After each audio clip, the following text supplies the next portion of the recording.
만약 단 한 척의 선박이 액화 천연가스를 가득 실은 차에 한 세기 동안 지속된 에너지 의존 구조를 완전히 뒤집을 수 있다면 어떨까요? 미사일도 아니었고 비밀 조약도 아니었고 외교 문서 유출도 아니었습니다. 게임의 규칙을 바꾼 것은 캐나다 해안에서 조용히 열리는 밸브 소리였습니다. 그 밸브는 지금껏 미국 산업의 심장을 뛰게 하던 열에너지의 대부분을 공급해왔습니다. 하지만 그날 밤 갤록 글라코호가 키티멧 항구를 출발해 동북아시아로 향하던 순간 어떤 근본적인 것이 무너졌습니다. 수십 년간 워싱턴이 대륙의 에너지 테이블 중심에 앉을 수 있게 해주었던 권력의 축이 북쪽으로 미끄러졌고 백악관은 명확한 대응을 내놓지 못했습니다. 대응 계획도 사전 경고도 없었습니다. 오직 불편한 침묵만이 있었을 뿐입니다. 마크 카니 총리가 내각에 암호화된 메시지를 보냈을 때 이스트 웨스트 가스관을 국가우선 과제로 지정하겠다는 내용은 단순한 관료적 절차가 아니었습니다. 그것은 전략적이며 계산된 움직임이었습니다. 그 결정은 명확한 신호였습니다. 이제 어떤 정치 세력도 국경을 넘나드는 로비도 관세 위협도 일정에 영향을 줄 수 없다는 것. 캐나다는 가장 민감한 지정학적 기여를 돌리며 이웃 미국의 에너지 체계를 흔들고 있었던 것입니다. 마치 강물의 흐름을 거꾸로 돌리는 것을 보는 듯 했죠. 너무도 간단해 보였습니다. 지금까지 캐나다산 석유와 가스의 97%는 국경을 넘어 미국의 정유소와 발전소, 저장소로 향했습니다. 이는 암묵적이지만 완전한 의존 관계였습니다. 제국을 형성하는 비공식적인 약속처럼 말이죠. 캐나다가 생산하면 미국은 정제하고 수익을 얻고 유통했습니다. 계약은 디트로이트, 시카고, 필라델피아에 에너지가 흐르듯 자연스럽게 이어졌습니다. 미국에겐 편리한 공생이었죠. 하지만 캐나다는 단일 방향에 묶여 있었습니다. 경로의 자율성도 선택의 여지도 없었습니다. 이제는 다릅니다. 실제로 그날 밤 있었던 일은 단순한 액화 천연가스 수출 이상의 의미를 가졌습니다. 그것은 하나의 메시지였습니다. 1,400만 톤의 가스, 40억 캐나다 달러 규모의 자원이 한치의 미국 땅도 밟지 않고 텍사스 파이프라인도 거치지 않고 휴스턴의 산업 인프라도 사용하지 않은 채 대한민국으로 향했습니다. 허락도 받지 않았습니다. 더 흥미로운 점은 캐나다가 이를 위해 지리를 바꾼 것도 아니라는 사실입니다. 바다는 원래 있었고 태평양 해안도 존재했죠. 부족했던 것은 정치적 의지, 전략적 시야, 그리고 수십 년간 강요되던 논리를 깨려는 용기뿐이었습니다. 카니 총리와 데이비드 A 같은 주정부 지도자들의 결단은 캐나다가 더 이상 글로벌 시스템의 조연으로 머물 수 없다는 깨달음에서 나왔습니다. 세계가 에너지를 원한다면 캐나다는 그것을 직접 제공할 수 있습니다. 중개 없이, 양보 없이. 그렇다면 캐나다를 이 지점까지 몰고 간 요인은 무엇이었을까요? 그건 하나의 이유가 아니라 축적된 감정입니다. 미국의 자의적인 관세, 느려 터진 양자협정, 풍부한 생산력을 지녔음에도 시장을 다변화하지 못한 현실, 그리고 워싱턴의 정치 기류에 갇힌 구조. 트윗 한 줄이면 캐나다 경제 전체가 흔들릴 수 있는 위험. 25% 관세다, 35%다 하는 협박 속에서 국가는 늘 긴장 상태였습니다. 지속 불가능했습니다. 카니는 이를 일찍이 꿰뚫어 봤습니다. 그는 평범한 정치인이 아닙니다. 영국 중앙은행 총재, 캐나다 중앙은행 총재, 글로벌 금융정책 설계자였던 그는 자본과 권력, 에너지의 흐름을 읽을 줄 아는 인물입니다. 그리고 그는 캐나다의 최대 자산이 충분한 대가 없이 유출되고 있다는 것을 간파했습니다. 새 가스관은 단순한 철제 구조물이 아닙니다. 그것은 브리티시 컬럼비아의 숲과 산을 가로지르며 의존과 자율 사이를 나누는 직선이 되었습니다. 하나의 분기점이었죠. 한편 국경 너머 미국의 반응은 경악에 가까웠습니다. 늘 대륙의 조율자 역할을 자처하던 백악관은 캐나다가 아무런 상의도 없이, 중재도 없이, 언변도 없이 에너지를 재배분하는 모습을 그저 지켜볼 수밖에 없었습니다. 에너지부 복도에선 질문이 울려 퍼졌습니다.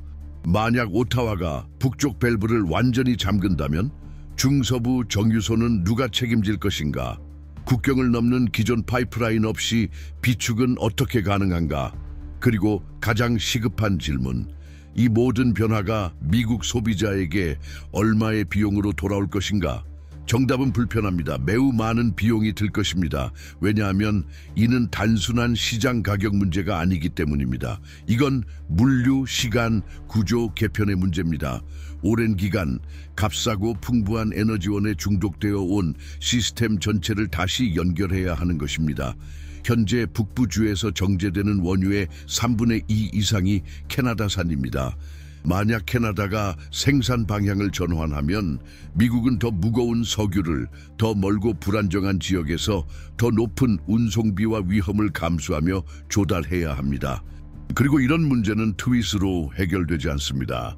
흥미롭게도 이 대전화는 전쟁도 제재도 아닌 단 한 척의 선박 출항에서 시작됐습니다.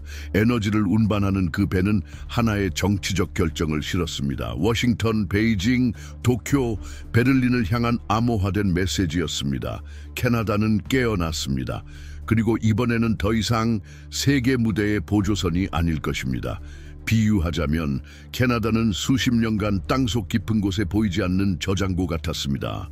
필수적이지만 눈에 띄지 않았죠. 이제 그 캐나다가 부상하고 있습니다. 요란하지 않게, 그러나 단단하게 위협하려는 것이 아니라 재배치하려는 것입니다. 시장에 봉사하는 것과 시장에 지배당하는 것은 분명한 차이가 있습니다. 그리고 카니가 우리에게 전하는 말은 이렇습니다. 기다림은 끝났습니다. 줄 서는 순서가 바뀌었습니다. 이제 캐나다산 에너지를 원한다면 조건은 달라져야 합니다. 캐나다 서스케툰의 어느 거실에서 54살의 여성이 뉴스를 지켜보고 있었습니다. 채널을 돌리지도 시선을 떼지도 않았습니다. 그녀는 캐나다는 잠재적으로 강국이 될 수 있다는 말을 너무 오래 들으며 살아왔습니다. 이제는 공허한 약속에 감동하지 않았습니다. 하지만 그날의 뉴스 헤드라인은 달랐습니다. 기자는 가능성을 말하지 않았습니다. 선적을 말했습니다. 숫자를 말했습니다. 3만 2천 헤리킬로미터가 절반으로 줄었다는 이야기를 했습니다. 평생 캐나다는 미국 없이는 안 된다는 이야기를 들으며 살아온 그녀가 처음으로 세상이 캐나다를 필요로 한다는 말을 들었습니다. 그리고 그 말은 자신 안에 아직 남아있었던 어떤 감정을 흔들어 놓았습니다. 그것은 바로 자긍심이었습니다. 프린스 루퍼트의 부두 끝에서는 61살의 노동자가 겨울에 은퇴하려던 계획을 미뤘습니다. 그는 수십 년간 목재, 곡물, 그리고 공허한 약속을 실은 선박들이 떠나는 것을 지켜봤습니다. 하지만 이제는 가득 채워진 고압 탱크들이 태평양을 건너 그가 평생 만져본 것보다 훨씬 더 큰 가치를 지닌 화물을 싣고 출항하는 것을 보고 있었습니다. 그리고 그것은 단지 돈 때문이 아니었습니다. 그가 하는 일이 더는 구시대의 잔재가 아니라 나라의 자율성을 부여하고 자녀들에게는 안정을 줄 수 있는 실제적인 전환의 일부라는 실감이었습니다. 사실 지금 30에서 65 사이의 세대를 움직이는 것은 더 이상 성공, 축적 혹은 허영이 아닙니다. 그것은 의미를 찾는 일입니다. 일관성을, 안정성을, 진정성을 찾는 것입니다. 수십 년을 새벽에 일어나 일했고 경제 위기 때마다 일자리를 잃었으며 더 나은 약속을 조차 도시를 옮겼고 급여보다 빠르게 오르는 물가를 체감해온 이들에게 지금 캐나다가 하는 일은 단순한 정치가 아니라 역사적 수정을 통한 정의 회복입니다. 미국을 거쳐야만 한다는 전제를 바탕으로 구축된 전체 시스템의 방향을 바꾸는 것만큼 어려운 일은 없습니다. 하지만 바로 그 일을 캐나다는 해냈습니다. 미국 화물선이 20일 걸리는 항로를 캐나다 화물선은 열흘 만에 줄였습니다. 줄어든 헤리킬로미터 하나하나는 곧 미국 관세에 대한 의존의 축소이며 대통령의 트윗 하나에 흔들리지 않는 독립성이며 조세 정책이라는 이름의 협박으로부터의 해방입니다. 평범한 소비자는 이를 모를 수도 있습니다. 하지만 겨울 난방비가 어떤 의미인지, 금리가 내려도 떨어지지 않는 연료비가 어떤 감정인지 식빵과 우유, 마트 배송료에 포함된 물류세의 무게를 체감하는 사람들은 압니다. 그들은 일부러 지정학을 따르지 않지만 국가가 숨을 트이고 시장이 중개인이 아닌 생산국을 존중하기 시작하면 몸으로 느낍니다. 서울의 금융 중심지 대형 스크린에 키티맷이라는 이름이 처음 등장했습니다. 관광이나 시위 때문이 아니었습니다. 물류 때문이었습니다. 북태평양의 새 보급기지라는 타이틀이 캐나다 이름을 달고 아시아의 박자로 움직이기 시작한 것이었습니다. 일본과 한국의 기업들은 열을 더 빠르게 도착하는 가스를 위해 더 높은 값을 기꺼이 지불하고자 했습니다. 불확실성이 열을 줄어들고 변동 비용이 열을 줄고 그 열흘이란 차이가 성장과 침체를 가르는 기준이 되는 시대였습니다. 반면 미국 선박들은 여전히 파나마 운하를 거쳐야 했습니다. 대기열 검사, 지정학적 병목 현상에 시달려야 했습니다. 미국 항구에서 발생하는 기술적 지연, 환경 규제, 법적 충돌 하나하나가 이제는 곧 캐나다에게 열리는 기회입니다. 그리고 그것은 모든 것을 바꿉니다. 우리는 더 이상 단순한 물류 효율을 말하는 것이 아닙니다. 도덕적 주도권을 말하는 것입니다. 조심스럽고 평화롭고 조용하기만 하다는 평가를 받아온 캐나다가 많은 이들이 불가능하다고 여겼던 일을 해낸 것입니다. 기존 협정을 무너뜨리지도 않았고 데이터를 조작하지도 않았으며 통과 경로에 있는 원주민 공동체들을 무시하지도 않았습니다. 그것이 중요합니다. 특히나 수십 년간 세상이 같은 사이클을 반복하는 것을 지켜봐 온 사람들에게는 더더욱 그렇습니다. 약속, 위기, 보복, 땜질, 보복. 이제는 그 틀을 깬 어떤 것이 등장한 것입니다. 일관성으로 쌓아 올리고 진짜 동맹으로 만들며 쉘, 페트로나스, 미쓰비시, 코가스 같은 기업들이 단순한 투자자가 아닌 전환의 보증자로 들어온 상황입니다. 그리고 그 변화는 더 이상 워싱턴의 승인을 필요로 하지 않습니다. 그 점이 많은 이들을 불편하게 만듭니다. 왜냐하면 전 세계가 에너지 안보에 대해 떠들고 있지만 실제로는 수출이 제3자의 허락이나 협박 없이 가능하다고 자신 있게 말할 수 있는 나라가 거의 없기 때문입니다. 캐나다는 해냈습니다. 이제 질문은 바뀌었습니다. 다른 나라는 얼마나 빨리 이 본보기를 따를 수 있을까? 키티메스에서 시작해 동북아시아까지 이어지는 이 새 항로는 물론 산업적, 전략적 성과입니다. 하지만 동시에 수십 년간의 국가적 좌절에 대한 감정적 응답이기도 합니다. 일자리가 불가능하다는 말을 들었던 노동자들에게, 기회는 외국에서만 찾으라는 말을 들었던 청년들에게, 비용은 늘고 수익은 줄어드는 현실을 감내해온 소상공인들에게 지금 문제는 단순히 가스가 아닙니다. 그것은 한 민족 전체의 자기인식입니다. 그리고 착각하지 마십시오. 이 내부 인식의 변화는 어떤 국제회의보다도 더 강력합니다. 왜냐하면 그것은 사람들이 살아가는 방식, 소비하는 방식, 신뢰하는 방식을 바꾸기 때문입니다. 당신이 자신의 나라가 실질적인 힘을 가졌다고 느끼는 순간 인생을 대하는 태도도 달라집니다. 그리고 그 태도는 비록 눈에 띄지는 않더라도 모든 것을 움직입니다. 가족 식탁에서 정치 이야기를 나누는 방식부터 지역 사업에 투자하는 결정을 내리는 방식까지 캐나다는 이제 소리 지르지 않아도 들릴 수 있다는 것을 이해했습니다. 중요한 것은 전달하는 것입니다. 그리고 캐나다는 해냈습니다. 열흘 만에 정확하게 품위 있게 독자적인 경로로 이제 태평양 건너편의 모든 나라들, 일본, 대한민국, 중국이 듣고 있습니다. 하지만 이런 종류의 전환이 어떻게 가능한지를 이해하려면 단지 파이프라인이나 항구만 바라봐선 안 됩니다.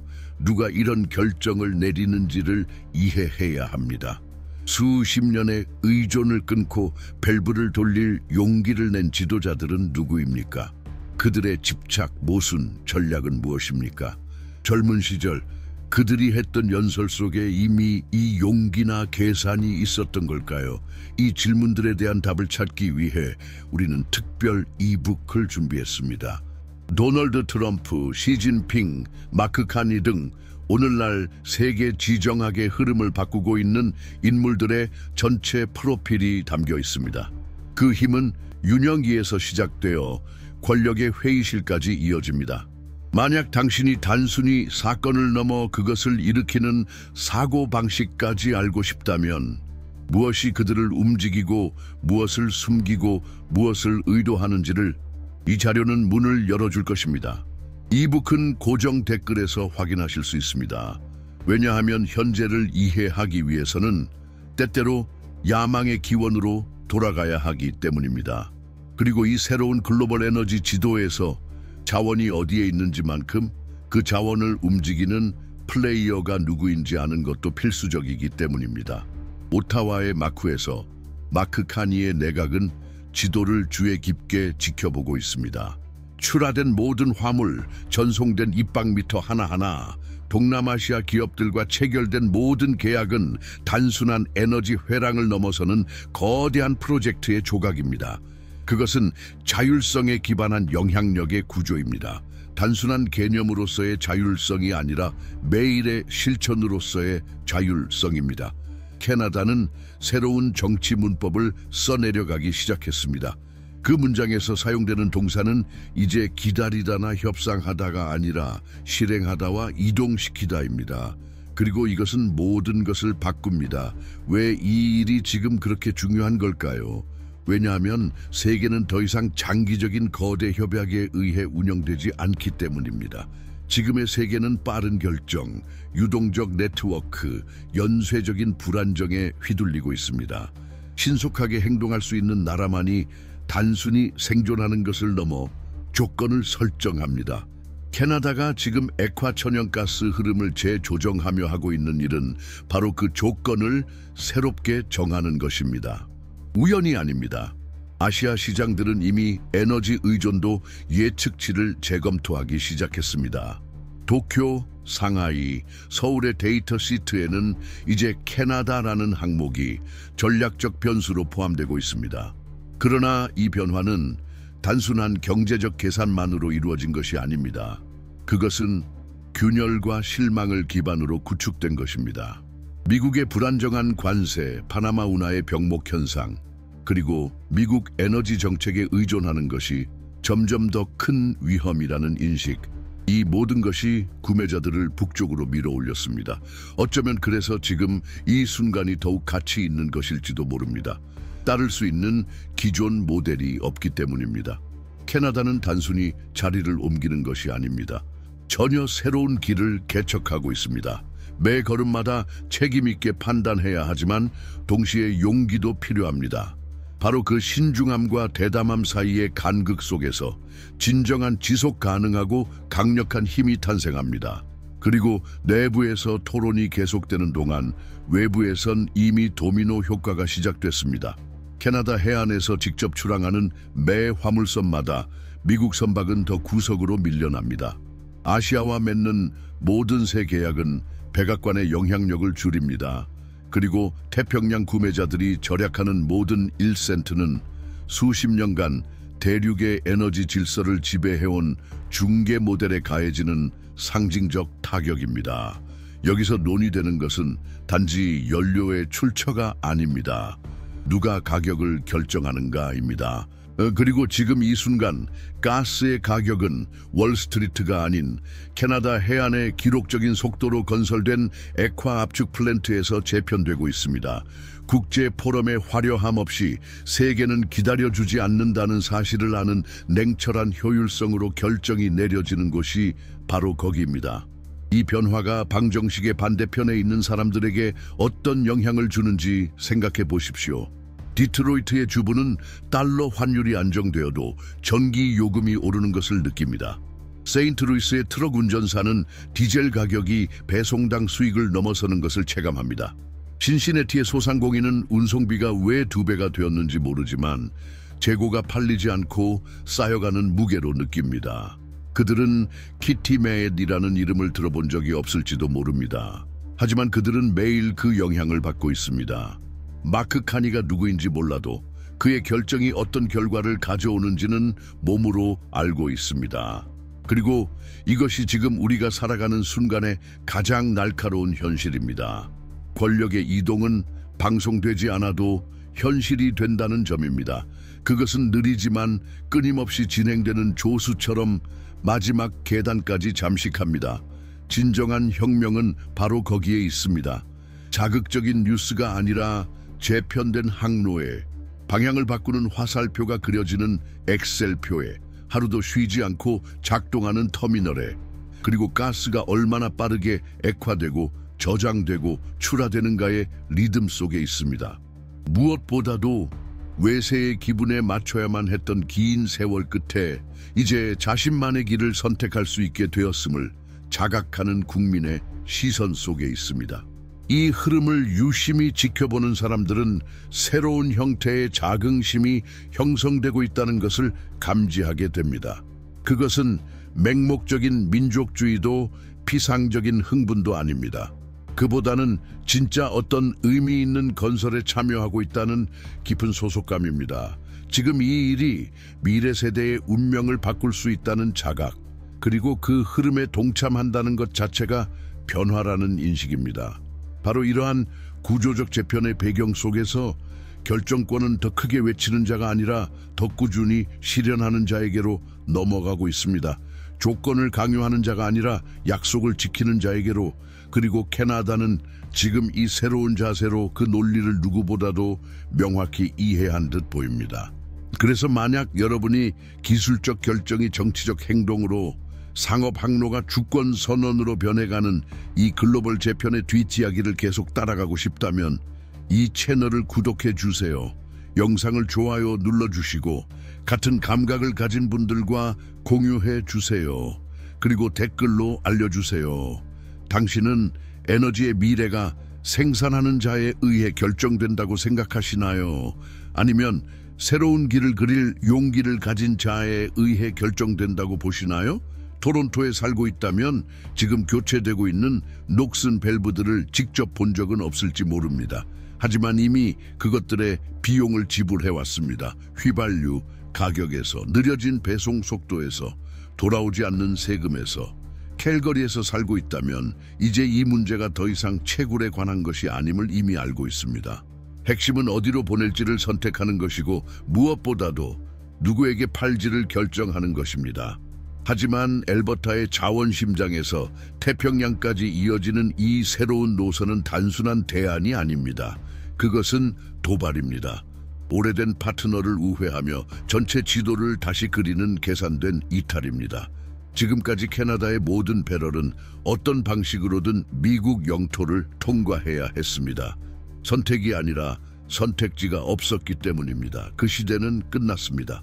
그리고 이 물류적 의존을 끊는 것보다 더 상징적인 것은 이 새로운 프로젝트가 이미 국가 경제 주권의 필수적인 사업으로 선언되었다는 사실입니다. 많은 이들이 놓치고 있는 사실은 해안으로 향하는 매 킬로미터의 파이프라인이 과거를 함께 실어 나르고 있다는 점입니다.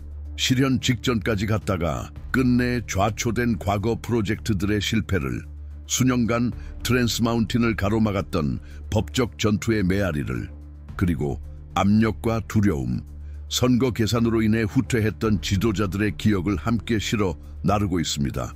하지만 이제 국회에서 하나의 캐나다 경제법이라는 새로운 법적 기준이 통과되면서 더 이상 제동 장치는 없습니다. 과거엔 주간 승인에 수년이 걸렸던 절차들이 이제는 몇 주 만에 결정됩니다. 기어는 돌아가고 있고 멈춤 버튼은 없습니다. 디트로이트, 필라델피아, 시카고 같은 도시들이 왜 엘버타산 원유에 그렇게 의존하는지 한 번쯤 자문해 보신 적 있으신가요?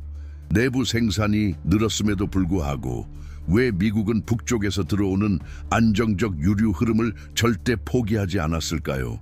이유는 단순합니다. 대체할 만큼 안정적인 자원이 없기 때문입니다. 이보다 저렴하고 가까우며 신뢰할 수 있는 플랜 B는 존재하지 않기 때문입니다. 바로 그 점이 이 새로운 파이프라인을 워싱턴에게 G7 정상회의보다 더 위협적인 존재로 만듭니다. 그것은 한 제국의 약점을 드러냅니다. 오랫동안 이웃의 충성심에 기댔지만 결코 그에 상응하는 보장을 제공하지 않았던 제국의 취약성 말입니다. 눈을 감고 상상해 보십시오. 수십 년 동안 엘버타산 원유를 받아왔던 시카고의 저장 탱크가 이제 텅 빈 모습을, 주유소의 가격이 오르고 트럭 운행이 줄어들고 뉴스는 경유 가격이 20% 오른 이유를 날씨 탓, 오페크 탓, 프랑스의 파업 탓으로 돌립니다. 하지만 진짜 이유는 따로 있습니다. 캐나다가 마침내 스스로 결정하고 있기 때문입니다. 누구에게 공급할지를, 그리고 누구에게 더 이상 맞춰줄 필요가 없는지를. 역사는 이런 전환에 균형 공간을 허락하지 않습니다. 당신이 필수 불가결이 되지 않는다면 경제 보복과 관세 위협, 협상이라는 탈을 쓴 협박의 표적이 될 것입니다. 카니 정부는 이를 누구보다 잘 알고 있습니다. 그래서 첫 삽을 뜨기도 전에 이미 원주민 공동체들과의 협약이 체결되어 있었습니다. 토지 권리에 대한 존중 조항과 사회적 투자 약속이 공사에 묶여 있었습니다. 자선심에서가 아닙니다. 그것은 전략적 판단입니다. 사회적으로 잘 엮인 프로젝트는 멈추지 않습니다. 소송에 휘말리지 않습니다. 공청회에서 질질 끌리지 않습니다. 그냥 진행됩니다. 그리고 지금 중요한 것은 단순히 나아가는 것이 아니라 멈추지 않는 것입니다. 수출 터미널이 세워질 해안에서는 눈에 띄는 분주함은 없습니다. 그러나 긴박감은 존재합니다. 경로가 완성될 그날 어떤 선박도 더 이상 미국 동해안을 돌아가지 않도록, 어떤 배럴도 텍사스에서 정제된 후 아시아에 팔리지 않도록, 어떤 경질유도 미국 세관의 허락 없이 싱가포르로 출항하지 않도록 말입니다. 그리고 당신 어린 시절부터 캐나다를 기회의 땅이라 배워왔지만 그 기회들이 언제나 다른 항구를 통해 흘러갔다고 느꼈던 당신, 이제 그 말이 어떤 의미인지 깨달았나요? 이제 우리는 우리 이름으로 수출할 수 있습니다. 우리 깃발 아래에서, 우리 계약서로, 남의 승인 없이. 아이러니는 잔인합니다. 미국이 석유 생산 신기록을 갱신하고 있는 지금 그들의 정유소는 여전히 매일 340만 배럴 이상의 캐나다산 원유에 의존하고 있습니다. 그 공급이 재조정된다면, 만약 중동에서 오는 더 무겁고 더 비싸고 더 불안정한 원유로 중서부 주유소를 운영해야 한다면 그 비용은 누가 감당할까요? 정답은 분명합니다. 평범한 시민입니다. 시골에 계신 부모님을 만나러 주유하는 여성, 하루 40km를 병원까지 운전하는 간호사, 최근 몇 달 사이 3명의 동료가 그만두는 걸 지켜본 트럭 운전사. 언제나 그렇듯 고통은 도망칠 수 없는 사람의 어깨에 떨어집니다. 그리고 그 순간이 오면 담론은 바뀔 것입니다. 수년간 캐나다의 주도권을 무시해온 미국 언론은 왜 그렇게 귀중한 공급자를 잃었는지를 급하게 묻게 될 것입니다. 하지만 그때는 이미 늦습니다. 새로운 파이프라인은 가동되고 있을 것입니다. 밴쿠버는 태평양 연안의 새로운 에너지 중심지가 되어 있을 것입니다. 그리고 휴스턴과 멕시코만은 오랫동안 누려온 특권적 경로의 지위를 잃고 그 손실을 곱씹게 될 것입니다. 그런데 왜 이 변화가 이곳 바깥에서는 그렇게 받아들이기 어려운 걸까요? 세상은 캐나다를 늘 도와주는 나라로 여겨왔습니다. 공급하고 지원하고 조력하는 국가로 말이죠. 하지만 태평양을 가로질러 아시아로 향하는 키티멧 항로는 더 이상 아무것도 쉽게 해주려 하지 않습니다. 이 항로는 결정을 내리려 합니다. 그리고 그 결정은 단순한 물류망 그 이상을 흔들어 놓습니다. 그것은 신화를 뒤흔듭니다. 공식 역사를 건드립니다. 힘은 언제나 아래에서 위로, 남쪽에서 북쪽으로, 중심에서 주변으로 흐른다는 오래된 사고방식을 흔듭니다. 그 흐름이 완전히 뒤집히는 장면을 우리가 지금 목격하고 있는 것 아닐까요? 텍사스 스위니에 위치한 정유소들의 비용 계획표를 떠올려 보십시오. 이제 그들은 원유 시세뿐 아니라 캐나다 공급 중단 위험까지 계산해야 합니다. 불과 몇 년 전만 해도 상상할 수 없던 일입니다. 미주리의 운송 기업들은 이미 해상으로 아라비아 반도에서 수입되는 더 무거운 원유로 정제된 디젤 가격 상승분을 고객에게 전가하기 시작했습니다. 위스콘신의 농민들도 곡물 운송 마진을 다시 계산해야 합니다. 에너지 가격은 그들을 눈에 보이지 않는 칼날처럼 관통하고 있기 때문입니다. 이런 왜곡은 헤드라인에 등장하지 않습니다. 스캔들을 만들지도 냄비 시위를 일으키지도 않습니다. 그러나 압력을 쌓아갑니다. 그리고 압박받는 사회는 명료하게 사과하지 못합니다. 압박받는 사회는 책임자를 찾습니다. 때때로 그 대상은 잘못된 방향일 수 있습니다. 많은 미국인들이 이제 막 그 감각을 경험하기 시작했습니다. 그리고 그것이야말로 카니 정부 전략가들이 정밀하게 계산한 시나리오입니다. 캐나다는 전쟁을 원하지 않습니다. 하지만 입지를 원합니다. 그리고 필요하다면 세상에 하나의 진실을 상기시킬 준비가 되어 있습니다. 이 세계가 작동하는 데는 캐나다가 반드시 필요하다는 사실. 이제 아직 언급하지 않았던 한 가지를 말해봅시다. 2024년 7월 캐나다는 자국의 원유 수출 기록을 경신했습니다. 하루 430만 배럴, 대부분이 미국으로 향했습니다. 트랜스 마운틴 프로젝트가 확장된 직후의 일이었습니다. 투자자들은 이를 환호했지만 외교계는 불편함을 느꼈습니다. 과연 이렇게 빠르게 증가하는 수출량을 시장 다변화라는 공공의 약속과 어떻게 조화시킬 수 있을까? 답은 차에 12달도 지나지 않아 나왔습니다. 기존 경로와 완전히 독립된 새 노선의 파이프라인이 아시아 국가들과 협상에 들어간 것입니다. 그 새로운 노선은 미국 물류망과의 교차 지점을 철저히 피하도록 설계되었습니다. 이것은 단지 공학이 아닙니다. 상징입니다. 이러한 정보는 눈길만 스쳐가는 시선에는 보이지 않습니다. 하지만 주의 깊은 눈에는 확연히 보입니다. 왜냐하면 경로의 선택 하나하나에는 권력이 담겨 있기 때문입니다. 그리고 그 경로는 이제 바뀌었습니다. 한편 캐나다 레진에 본사를 둔 중견 기업 하나가 석유 경질유만을 정제하는 모바일 마이크로 정유소 파일럿 프로젝트를 진행 중입니다.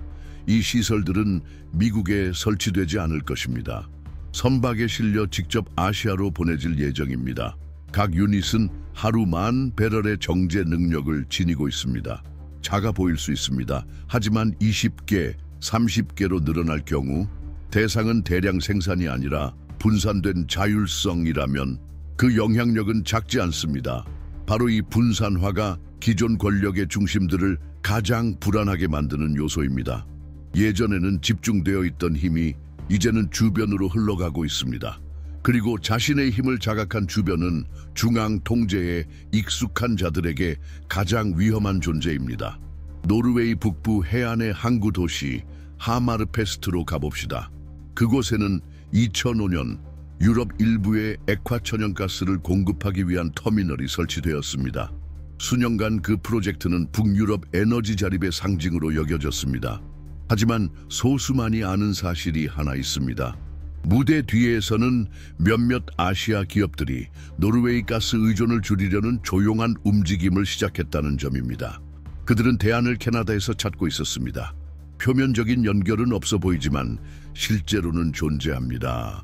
캐나다산 첫 선적이 한국 부산에 도착했을 때 계약에 참여한 기업 중 하나는 바로 몇 년 전 노르웨이의 물류비와 지연 문제에서 벗어나려던 회사였습니다. 그 이유는 단순히 가격 때문이 아니었습니다. 그건 예측 가능성이었습니다. 이것이 바로 오늘날 에너지 지정학의 새로운 통화입니다. 정치적 불안정에 휘둘리지 않고 충돌이 잦은 항로에 의존하지 않으며 선적 하나하나를 외교 이벤트로 만들지 않고도 제때에 전달할 수 있는 능력. 그들이 이깁니다. 그리고 지금 캐나다가 이기고 있습니다. 왜냐하면 캐나다는 소리치지 않기 때문입니다. 그 대신 도착합니다. 약속하지 않습니다. 대신 지킵니다. 그 우위는 하루 배럴수로 측정되지 않습니다. 그것은 쌓인 신뢰로 측정됩니다. 갱신된 계약서로 안정성을 찾는 고객들로 측정됩니다. 단순히 에너지를 찾는 것이 아니라 혼란 속에서 조금의 평온을 원하는 고객들 말입니다. 그렇기에 캐나다는 단순한 공급자를 넘어 기준점이 되어가고 있습니다. 수십 년 동안 세계는 석유를 양의 문제로 여겨왔습니다. 하루 몇 배럴인지, 몇 개의 유전이 가동 중인지, 얼마나 많은 매장량이 탐사되고 있는지. 하지만 이제 이 방정식은 바뀌었습니다. 캐나다는 증명했습니다. 중요한 것은 얼마나 가지고 있는가가 아니라 어디로 보낼 수 있는가라는 것을, 그리고 더 나아가 가격이 오르고 선택지가 사라질 때 누가 누구에게 의존하는가의 문제라는 것을.